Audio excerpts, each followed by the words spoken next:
चला या मंडळी, आज आपण बनवूया मेथीचं कालवण। तर घेतला आहे मी एवढ्या वस्तू।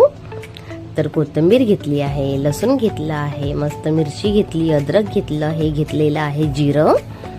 तर ह्याचं मस्त कुटून घ्यायचं खलबत्त्यामध्ये। तुमच्याकडे खलबत्ता नसेल तर तुम्ही असं मिक्सरमध्ये जाडसर कुटून घेतलं, वाटून घेतलं तरी चालेल।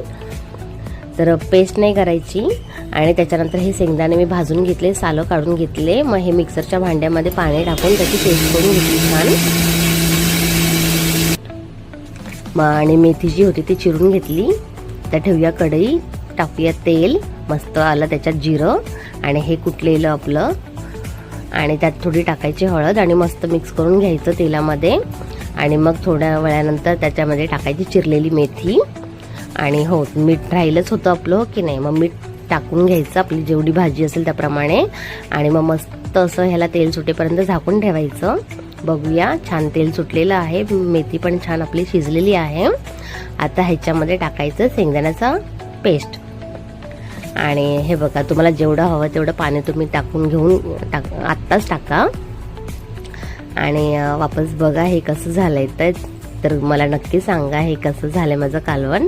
आणि तुम्ही पण बनवा नक्की घरी, खूप छान रेसिपी आहे, जुनी रेसिपी आहे। तर ही खरंच खूप टेस्टी आहे, नक्कीच बनवा।